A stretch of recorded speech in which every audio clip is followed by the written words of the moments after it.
This video is sponsored by Squarespace. From websites to online stores to marketing tools and analytics, Squarespace is the all-in-one platform to build a beautiful online presence to run your business. Check the link in the description and use the code BUILDMONTAGE to receive 10% off your first purchase. Hey guys, Tony here, and in this video, we're going to take a look at an endgame DIY setup built by a very passionate home theater enthusiast by the name of Mark over in the UK. And what makes this room so unique is that it's a custom external structure specifically built for the purpose of a high-performance home theater. This room features a JBL front soundstage, ARENDAL surrounds and height effect speakers, as well as a high-end projector and TRINNOV. This is a new format for my home theater tours, where we will be hearing from Mark throughout the video so that he can explain things in his own words. So make sure you drop any questions down below in the comments section and Mark will be sure to answer them. If you're new to my channel, I make content around home theater, audio and video product reviews, how-to guides and home theater tours like the one you're watching right now, so do consider hitting the subscribe button as I have plenty more of these videos in the works. Now would also be a great time to hit that like button for me as we dive into Mark's home theater tour.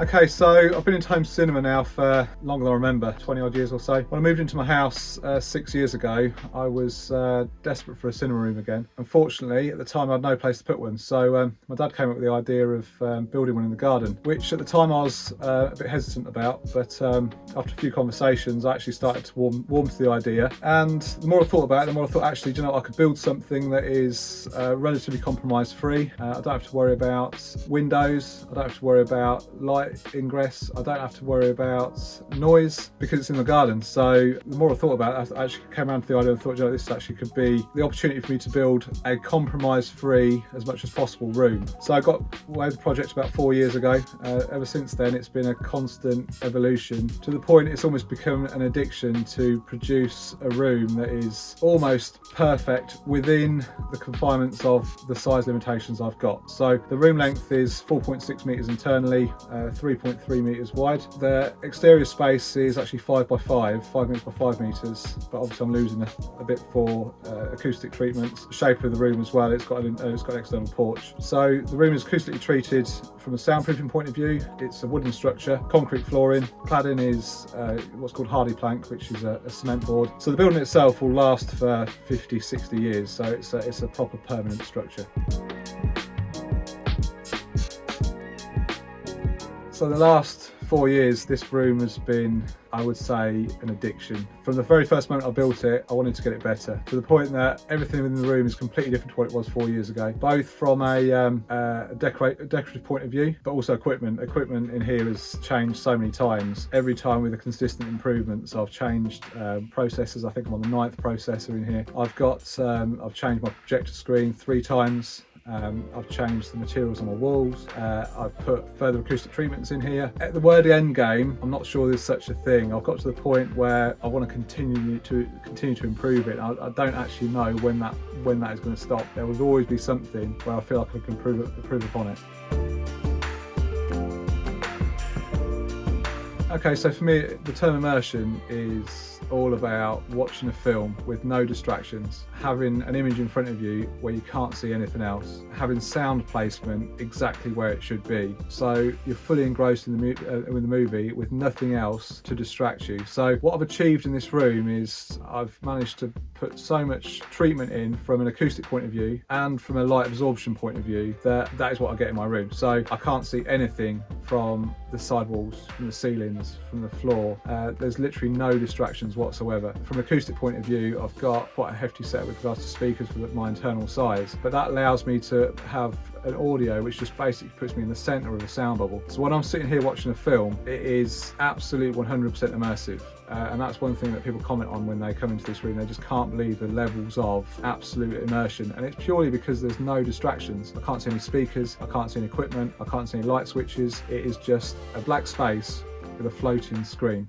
This video has been made possible by today's sponsor, Squarespace. In today's growing world of online business, Squarespace offer an easy-to-use online platform to start selling right away with a wide variety of templates to suit the look and feel of your business. From unlimited products to a variety of payment methods, Squarespace has the tools to help you not only start your online business, but also help you succeed by offering real-time shipping options to your customers with a rich and fulfilling experience by adding videos and images and related products to help them on their buying journey. No matter what business you're in or looking to start, from a content creator like me to a restaurant owner or a hi-fi store, Squarespace has you covered. Right now, Squarespace is offering a 10% discount to all my viewers, so head to squarespace.com/buildmontage. I have the link in the description.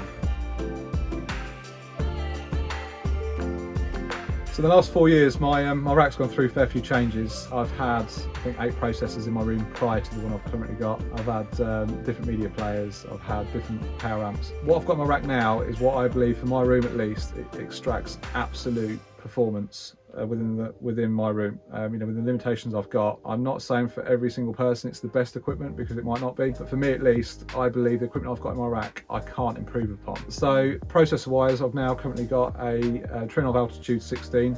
It's mind-blowing. It is just a sensational piece of equipment. It managed to put sound in a genuine 3-dimensional space. So you've got sound that is traveling through the room. It's not traveling from speaker to speaker. If you've got a fly flying around your room, it sounds like it's in your room. If you've got a helicopter coming through above your head and crashing down, it sounds like it's crashing down within the room. It doesn't sound like it's going from speaker to speaker at all. It is a sensational piece of equipment. It's something that I would say, out of all the equipment I've got, is probably the one thing that will have the longest shelf life in my rack. Power in the TRINNOV, I've got a pair of TRINNOV Amplitude 8M power amps. Again, I've had previous power amps in my room, but they again match perfectly with the Altitude, and they are a substantial piece of equipment. I've got a Zapiti Audiocom Edition media player, which again gives a really good image, an image depth which sort of needs to be seen to be believed. It reduces picture noise. It's a very calm image, very 3-dimensional in its look.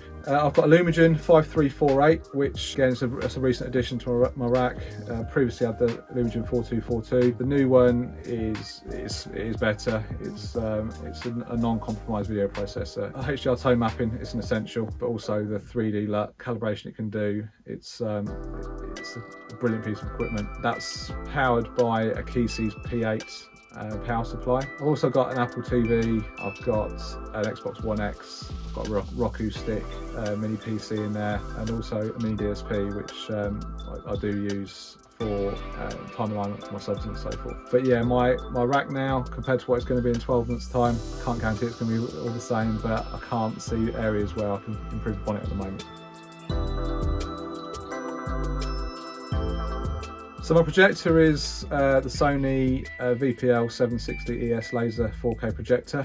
It's superb again, really good projector. The laser image is superb. It's difficult to describe, but it's a very calm image, and again, it's something that people, when they witness it, they're watching a 3D image. The projector is capable of 3D, but even on the 2D image side of things, people sometimes are a little bit confused, thinking, how am I watching 3D with no glasses on? But that, combined with the Immersion as a PT, is just it's almost a perfect combination, really. The screen, again, I've changed screens a few times. The frame is a Seymour frame with dual masking, so it's 1.85 to 1 unmasked, and with masking it's 2.37 to 1. But the material, I've recently upgraded to the Dream Screen V7, which is acoustic transparent material. But this material, it doesn't look like it's acoustic transparent at all. It looks like a normal flat screen. It's incredible, really. I mean, it's if you look from a foot away, you can't even see the weave at all. It's a very white image as well, and really good element of gain. So lots of brightness, no visible weave at all from any viewing distance. I mean, I sit 2.75 meters away from my screen, but even if I was to sit a meter away, you still wouldn't see the weave at all. It's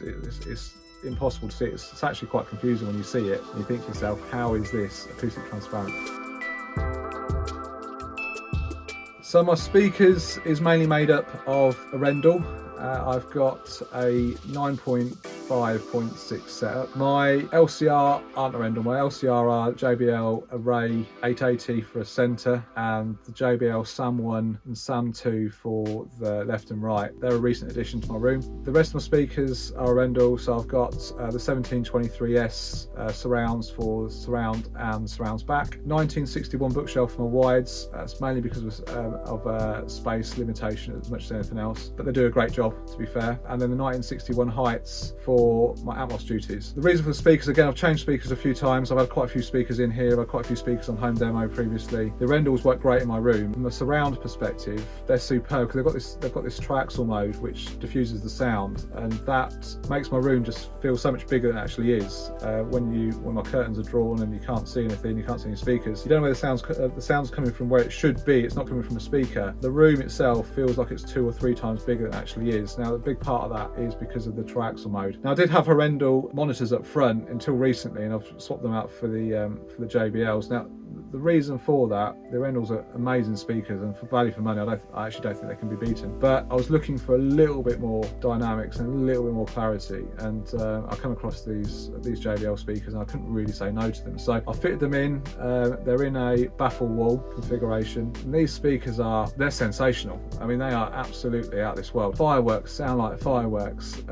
When people are in The Greatest Showman, when the lady's singing on the stage, it actually sounds like she's in my room. The level of depth of these speakers, they've got this three-dimensional sound stage to them. So everything that's on the screen has got a sound. It's quite difficult to describe fully, but these speakers have got a clarity that you just need to hear to understand it. But they've also got this musical side as well, because I mean, they're rated up to 40,000 hertz. So the three-way design, and you know that JBL's partnered with the TRINNOV are just it's almost like a perfect match, to be honest. My subwoofers are all ARENDAL, so again, they're I've got 2 subs behind my screen. They're the 1723 1S, and I've got 2 subs in my rear corners, which are the 1723 2S, so all sealed subs. On top of that, I've also got a Earthquake Quake 10B transducer, which is bolted to my seats. But the subs in my room down to 10 hertz at reference level, absolutely no issues whatsoever. My sub response in this room is perfect. It's